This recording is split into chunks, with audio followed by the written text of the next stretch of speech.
The first encounter, hook, and suspense. The evening sky over the city was not normal that day. It was painted in deep orange, with streaks of purple clouds that seemed to glow faintly. People walked fast in the crowded market, carrying bags, shouting for bargains, and minding their own business.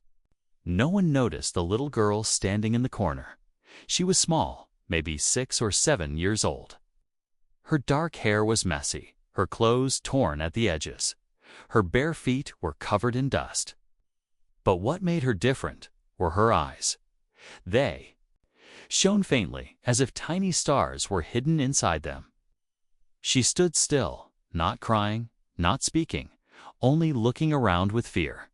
From the other side of the street, he noticed her. He wasn't someone who usually stopped for strangers, but something about this little girl pulled him in. It wasn't just pity. It was curiosity, and something else he couldn't name. He crossed the road and walked towards her. "Hey, are you lost, Aka?" he asked gently. The girl blinked, as if she understood, but didn't answer. Instead, she whispered something in a language he didn't know. Soft, broken words. He crouched down to be at her level. "It's okay. I'm not going to hurt you. Where's your mother?" She didn't answer. Her small hands clutched something. Under her shirt, from inside, he could hear a faint humming sound, like a machine running quietly. People walked around them, annoyed that he was blocking the way. Someone shouted for him to move, but he ignored it. Then he noticed something strange. The girl kept glancing behind him. Her shining eyes weren't looking at him. They were looking past him. He turned his head slightly. That's when he saw it. At the edge of the market, half hidden behind a row of fruit stalls, stood a tall figure dressed entirely in black. The figure didn't move, didn't speak, just watched. The face was covered by a hood. The air between them felt heavier, colder. A shiver ran down his spine. He turned back to the girl. "Come on, let's get you somewhere safe." She hesitated, then took a small step forward. He held out his hand. She looked at it for a moment, then slowly reached for it. Her skin was colder than he expected. They began walking quickly through the crowd. He didn't want to look back, but his instincts screamed at him. When he finally did, the black figure was still there, and now it was moving. Not running, not pushing people aside, but somehow getting closer, step by step, without losing sight of them. The humming sound from the girl's hidden object grew a little louder. She whispered again in that strange language. But this time, her voice trembled. "Don't worry," he said. Though he wasn't sure he believed himself, they reached a quieter street, away from the market noise. For a moment, he thought they had lost the figure. The girl pointed at a small alley. They slipped inside. The alley smelled of wet bricks and old garbage. It was narrow, the walls high, cutting off most of the light. He guided her forward, looking over his shoulder. The entrance to the alley was empty. Maybe the figure had gone. Then, on the shadows ahead, something clinked on the ground. He froze. A single metallic feather lay in their path. It was long, black, and sharp like a blade. It didn't look like it belonged to any bird. When he touched it, it felt warm, almost alive. The girl stepped closer to him, her eyes wide. She whispered one word in English this time, "Hunter." Before he could ask what she meant, a sound came from the rooftops above, the soft scrape of something moving fast. He grabbed her hand and ran. Out of the alley, down the next street, and into the safety of a busier road. Only when they were surrounded by people again did he stop. The girl was breathing fast, but still holding on to whatever was under her shirt. The humming sound had gone quiet. "Who was that?" he asked. She didn't reply. She only looked at him. And for the first time, he thought he saw a hint of trust in her strange, star-like eyes. But somewhere in the crowd behind them, he felt it. A presence still watching. And he knew this was not over. The gift that night, the city was quieter than usual. He sat on the edge of his small apartment bed, looking at the girl as she ate bread and soup. She ate slowly, as if she had never tasted such food before. Every few bites, she would glance at the window, checking the dark sky. The glowing in her eyes seemed softer now, almost sleepy. He wanted to ask 100 questions. Where had she come from? Who was the man in black? Why was she carrying something that made strange sounds? But he stayed quiet for now. She was still just a child, lost and afraid. When she finished eating, she wiped her mouth with the back of her hand and stood up. Without a word, she reached inside her shirt. Her small fingers pulled out the thing she had been hiding all this time. It was a small silver cube, about the size of a fist. Its surface was smooth, but lines of faint blue light ran across it like veins. The cube seemed to pulse, as if it had a heartbeat. She stepped forward and held it out to him. "For you," she said, in a quiet, careful voice. Her accent was strange, the words slow, like she was tasting them for the first time. He didn't move at first. "For me? What is it?" he asked. She didn't answer. She only pushed the cube closer. Finally, he took it. The moment his skin touched the surface, the cube came alive. The blue lines grew brighter, and a soft hum filled the room. Then, without warning, a hologram exploded into the air above it, a map made of light dot stars. Planets and strange symbols spun slowly in the air. One bright red dot pulsed at the center, and thin lines connected it to dozens of other points. The shapes looked nothing like any map he had ever seen. Before he could study it, the light blinked and the image disappeared. The cube went dark, silent again. "What was that?" he whispered. The girl's face was unreadable. She pointed to the cube, then to him, and said one word. "Safe." He stared at her. "Safe." From who? But she didn't reply. Instead, she walked to the couch, curled up, and closed her eyes. It was strange. She seemed calm now, as if she had given him something important and could finally rest. Hours passed. He sat at the table, the cube in front of him, turning it over in his hands. It felt heavier than it should. The surface was cold, yet it seemed alive, like it was breathing. Every time he looked away, he had the odd feeling it was watching him. At some point, he fell asleep in the chair. When morning light crept into the room, he woke up, and the first thing he noticed was silence. The couch was empty. The girl was gone. His chest tightened. The front door was still locked. The windows were shut. It was as if she had simply vanished into thin air. On the couch, where she had slept, lay only a single hairpin, silver, with the same faint blue glow as the cube. The next few days were quiet, but not peaceful. He couldn't shake the feeling of being watched. Every time he walked home, he thought he saw a shadow slip out of view. Once, he heard footsteps behind him, but when he turned, the street was empty. And then, on the fourth day, there was a knock at his door. A soft, gentle knock 3 times. He opened it and froze. The little girl stood there, holding the hand of a tall woman. The woman had the same glowing eyes, the same calm but sharp presence. Her hair fell like black silk over her shoulders, and her clothes were clean but strange, simple, yet made from a fabric he had never seen before. She smiled faintly. "You are the one who helped my daughter," she said, her voice warm but strong. "Yes," he replied slowly. She was. Alone, I couldn't just leave her. The woman stepped inside, her eyes scanning the room. Her gaze fell on the cube, still on the table. Her expression softened, almost with relief. "You kept it safe," she said. "Yes, but what is it?" he asked.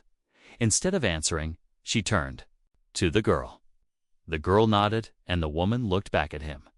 "It is something that will decide the future of your world," He stared at her. What do you mean? The woman took a deep breath, then said something he would never forget.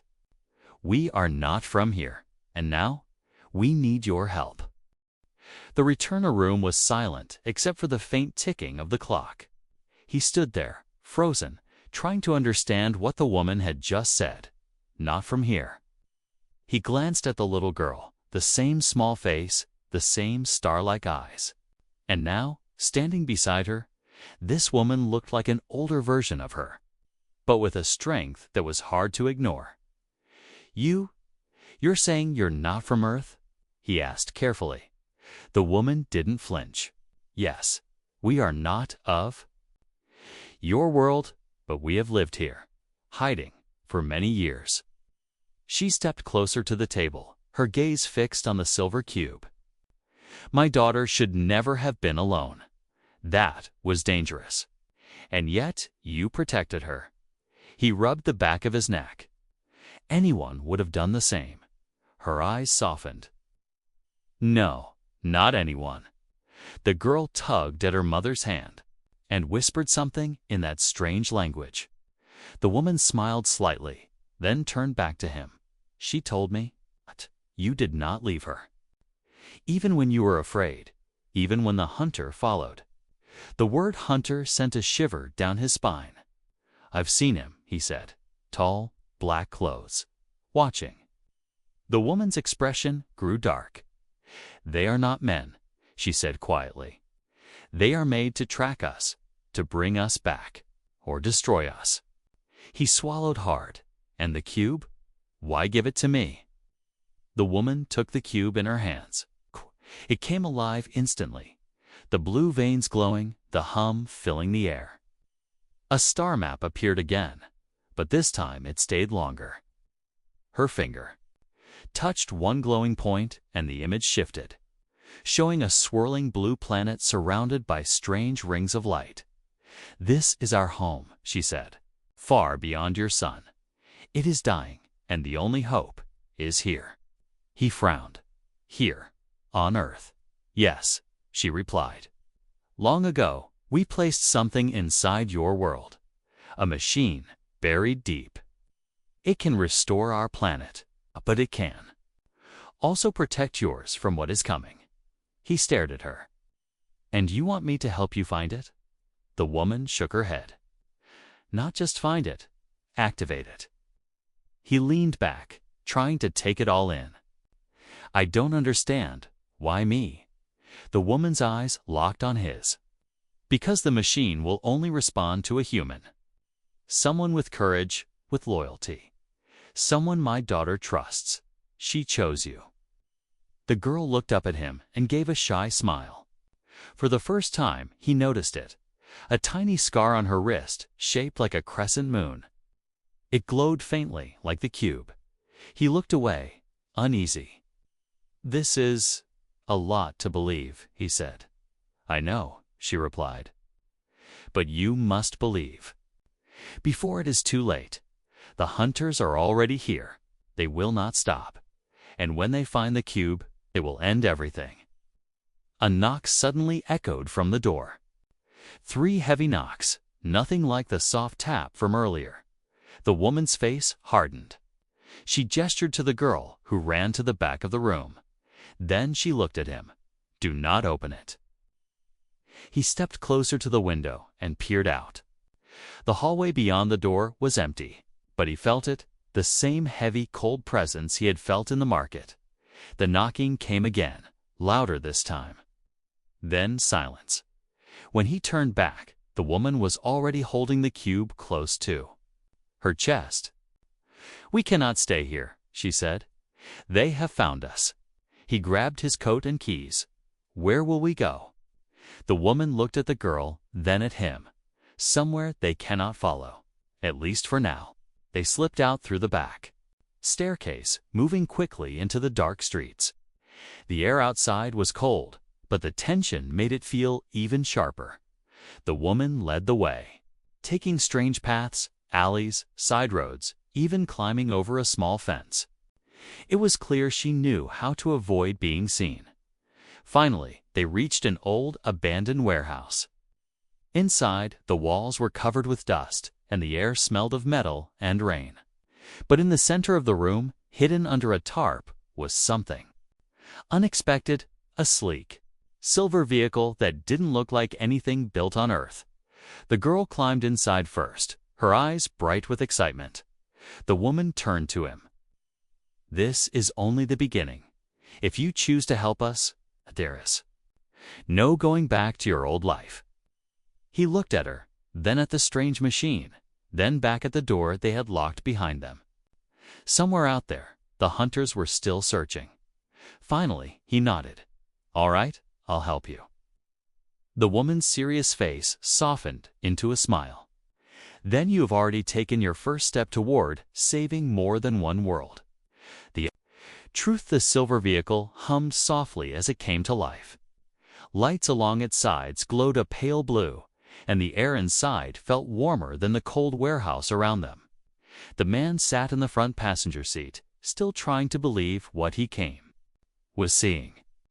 The little girl sat in the back, hugging her knees, her glowing eyes watching the dark outside. The woman pressed her palm against a round panel. The vehicle lifted slightly off the ground. No wheels moved. It simply floated. He gripped the edge of his seat. "This isn't human technology," he said quietly. The woman gave a small nod. "No, it is ours." Her voice was calm, but there was weight behind every word. The vehicle slid out of the warehouse through a hidden side door, gliding silently over the ground. City lights flashed by. No one on the streets seemed to notice. It was as if the machine was invisible to their eyes. After a while, the woman spoke again. "My name is Alira. My daughter is Sira, and yes, we are from far beyond your world." He glanced at the girl in the back. She gave him a small wave, but her expression was shy. Alira's hand stayed steady on the controls. Our world, Caldris, was once alive. Oceans, forests, cities that touched the clouds. But a great war poisoned the skies. We built ships and fled, searching for a place to hide and to rebuild. "And you found Earth," he said. "Yes, long before your time. We hid among you, our numbers few. Most of us can pass as human, but we never forgot our mission." He looked at the cube in her lap. "The mission is this." Alira nodded slowly. "Long ago, before Caldris began to die, we created the core key, your cube. It is one of only 3 in existence. It can awaken a sleeping machine buried deep beneath your Earth's crust. That machine is a seed." A seed.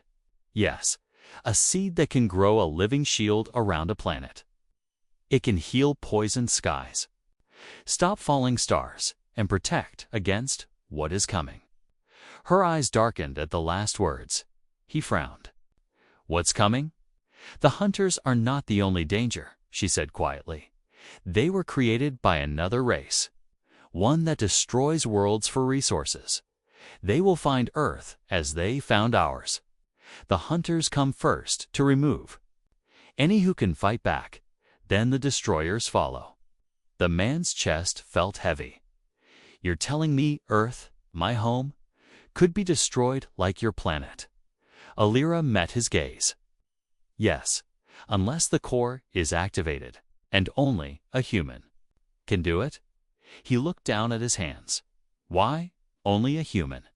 "Because the machine is bound to this world's life energy. Only someone born here can give it the command to awaken, but it must be someone with a specific pattern." "Pattern," Alira gave the faintest smile. "Your scientists call it DNA. We call it the thread. It is rare, and you have it." Silence filled the cabin. He thought about his ordinary life, his small apartment, his boring job, the quiet evenings.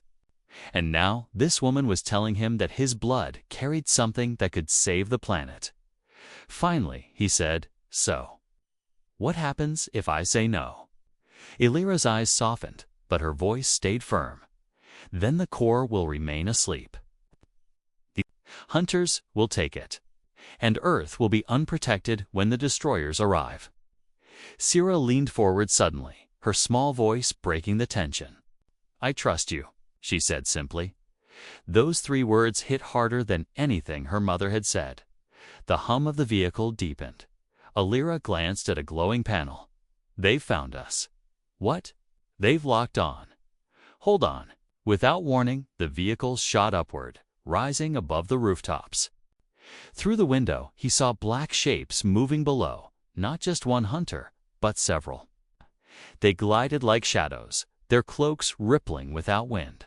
One of them leaped from a rooftop, landing on a passing truck before disappearing into thin air. The man's stomach twisted. "They can vanish. They bend the light around them," Alira said sharply. "They are faster than they look, but they cannot match this speed. Not yet."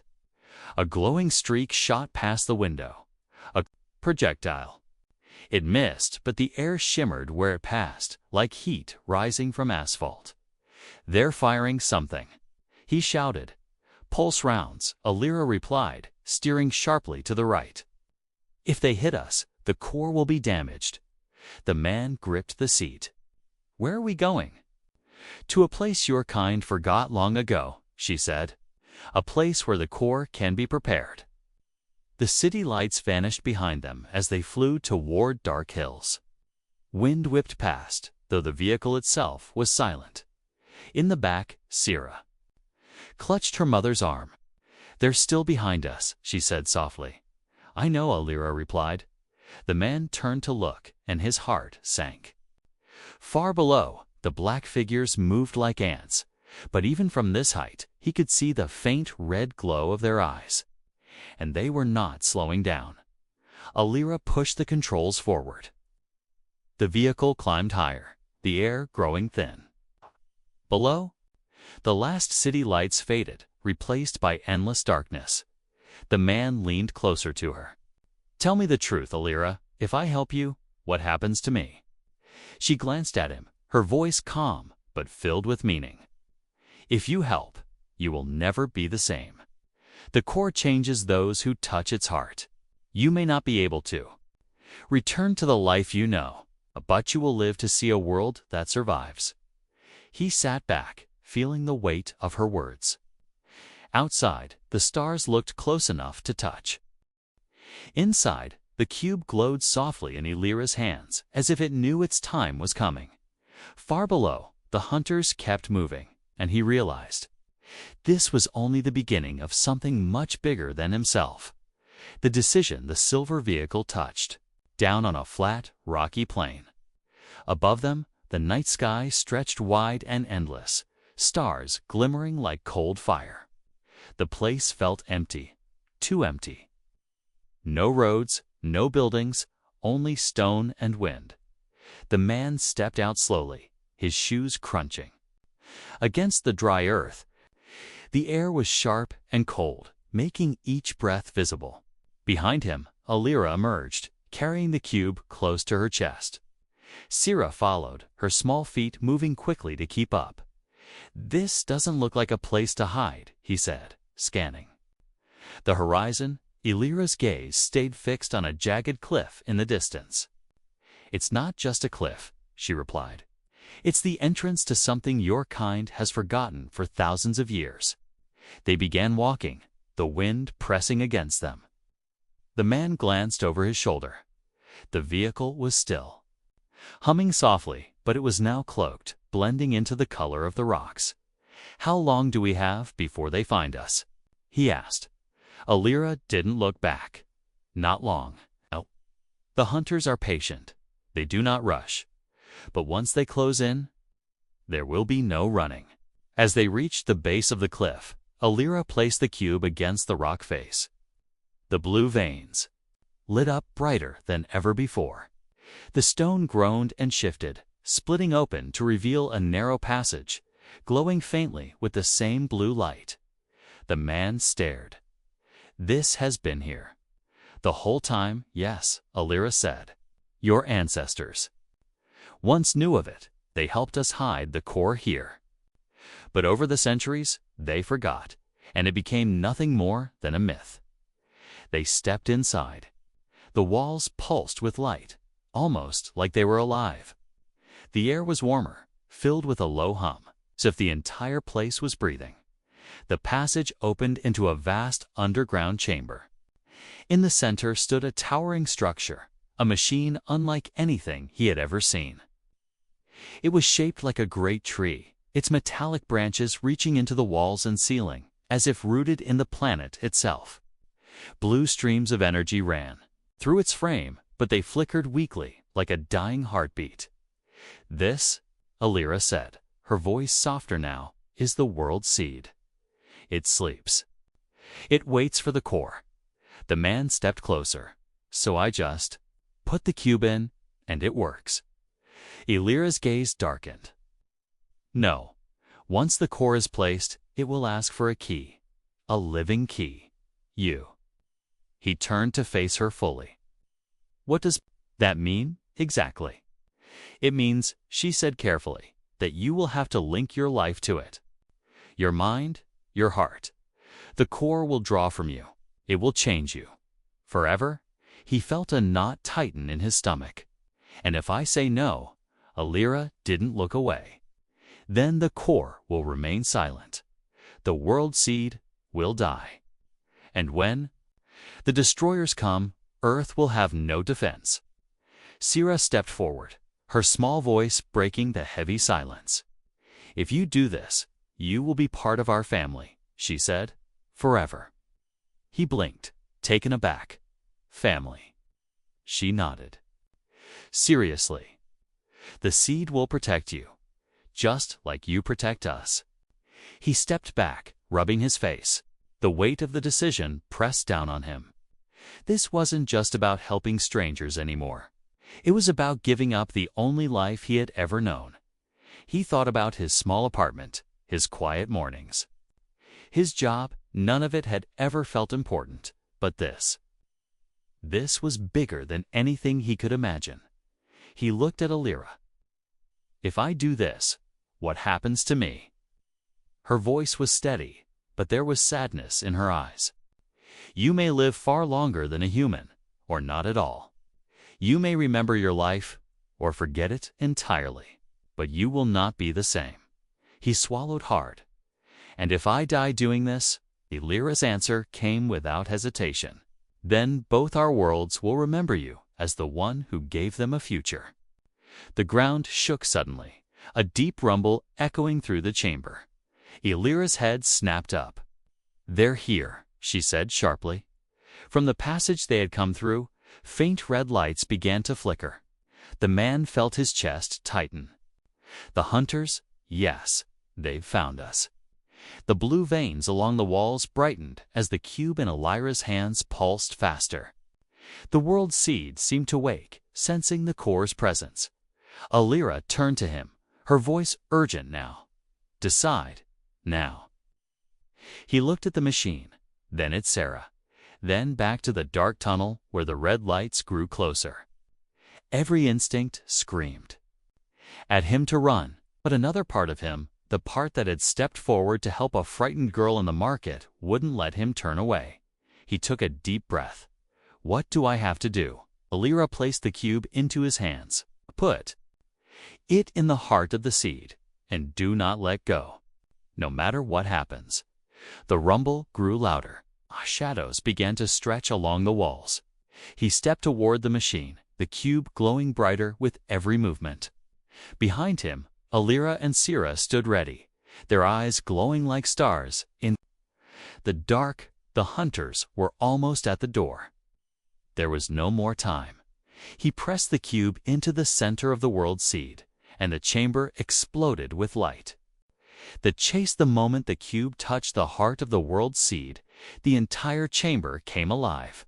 A deep, thrumming sound rolled through the walls, like the heartbeat of a giant. The metallic branches of the seed lit up with blinding blue light, pulsing faster and faster. The man gritted his teeth, gripping the cube as instructed. It felt like a living thing now. heat rushing through his fingers and spreading up his arms. His heart raced, not from fear, but from something else. Something the machine was putting inside him. Alira shouted over the noise, "Hold on! It's linking with you." He wanted to ask what that meant, but before he could, a piercing metallic screech echoed through the tunnel. The hunters had arrived. From the shadows, figures stepped into the light, tall, wrapped in black cloaks that shimmered like liquid. Their faces were hidden, but their eyes glowed a deep, menacing red. They moved in perfect silence except for the faint hum of the strange. Weapons in their hands, Sira's voice cracked. "There's too many." The lead hunter raised its arm and the weapon fired. A crackling bolt of red energy shot across the chamber, hitting the wall just behind the man. Stone shattered, raining dust over them. Alira reacted instantly. She drew a small, curved blade from her belt, its edge glowing faintly. "Stay behind me," she commanded, stepping in front of him and Sarah. The hunters advanced, broke off to circle around, cutting off any escape toward the tunnel. Another leaped impossibly high, landing on one of the machine's upper branches. The man's grip on the cube tightened. The heat in his body was building fast, almost painful now, but he couldn't let go. "Is it supposed to hurt this much?" he shouted. "Yes," Alira replied without looking at him. "The link must complete before we can escape." The hunters didn't wait. One lunged toward him, blade-like fingers reaching for his throat. Before it could strike, a bright beam of blue energy burst from the cube, hitting the creature square. In the chest, the hunter flew backward, slamming into the wall with a sickening crack. The man stared at his hands in shock. I did that." "Yes," Alira said quickly. "But it's only the beginning. Now move." The chamber shook again as more hunters dropped from above, their cloaks rippling. They moved too fast to track, blurring in and out of sight. Every time one got close, the cube pulsed violently, sending a wave of force to push them back, but the effect was weakening. "They're adapting," Alira warned. Sira tugged at her mother's arm. "We can't stay here." Alira's eyes darted to the far side of the chamber, where a narrow shaft led upward. "That way, the exit leads to the rooftops." The man didn't hesitate. Still, clutching the cube, he followed as Alira and Sira sprinted toward the shaft. The hunters gave chase, their footsteps unnervingly silent, only the hiss of their weapons filling the air. They reached the shaft, a vertical tunnel with glowing metal rungs. Alira grabbed Sira and climbed swiftly, the girl clinging tightly to her. The man followed, his muscles burning, the cube's light flickering wildly now. Halfway up, a hunter leaped into the shaft below them, its claws digging into the walls. It climbed fast, too fast. The man turned, aiming the cube downward. Another pulse of blue light shot out, blasting the creature back into the chamber below. But the effort drained him. His vision swam. "Keep moving," Alira shouted. They reached the top and burst out into the open night. The city spread out below, glittering under the stars. They were on the rooftop of a massive, abandoned tower. Wind whipped around them, carrying the distant hum of traffic far below. "This way," Alira pointed toward a landing pad on the far side. The cloaked vehicle was already there, its pale blue lights glowing faintly. They ran. But the hunters weren't far behind, black shapes emerging from the shaft. Moving with terrifying speed, one landed just a few steps behind the man, its weapon swinging in a deadly arc. He ducked instinctively. The blade sliced the air where his head had been a second before. Without thinking, he thrust the cube backward. A shockwave of energy erupted, knocking the hunter off the edge of the building. It fell. It didn't scream. It simply vanished into the shadows before hitting the ground. "They don't stop, do they?" he gasped. "No," Alira said sharply. "That's why we run." They reached the landing pad. Alira shoved Sira inside the vehicle and turned to face the oncoming hunters. The man stumbled in after the girl, collapsing into a seat. His whole body ached now, every muscle heavy. But the cube's glow was steady again, almost calm. Alira jumped in last, slamming her hand onto the controls. The vehicle lifted just as the first hunter reached the pad, clawed fingers scraping. Against the hull, it tried to pull itself up, but the man acted without thinking. He pressed the cube to the wall beside him, and a burst of blue light shot out, severing the hunter's grip. The creature fell away into the night. The vehicle soared higher, leaving the rooftop and the hunters behind. Below, the dark shapes grew smaller. But he knew they weren't gone. Alira glanced at him. "You did well. The link is complete. The core is part of you now." He stared at her, breathing hard. "Okay, what does that mean?" "It means," she said, "that you are the only one who can finish this." The city lights faded as they sped toward the horizon. The man looked down at the cube in his hands, and for the first time, it felt like it was looking back at him. Somewhere deep inside, he knew. The real fight hadn't even started yet. The silver vehicle flew low over a quiet stretch of forest, its pale blue lights glowing softly in the dark. The city was far behind them now. No more streetlights, no more noise. Only the sound of wind against the hull and the steady hum of the core in his hands. The man sat in silence, staring out the window. Everything that had happened in the last few days swirled in his mind: the little girl in the market, the hunters, the glowing machine buried deep underground. And the moment he had linked with the core, it felt like a lifetime had passed since his ordinary life ended. Sira sat beside him, her small head resting on his arm. "You're different now," she said softly. He glanced at her. "Different? How?" She smiled faintly. "The core likes you. I can feel it. You're part of us now." Alira was at the controls, guiding the vehicle over the forest. Her eyes scanned the shadows below, as if expecting danger to rise from the trees at any second. Finally, she eased the craft down into a clearing hidden between tall pines. The hum of the engines faded as they landed.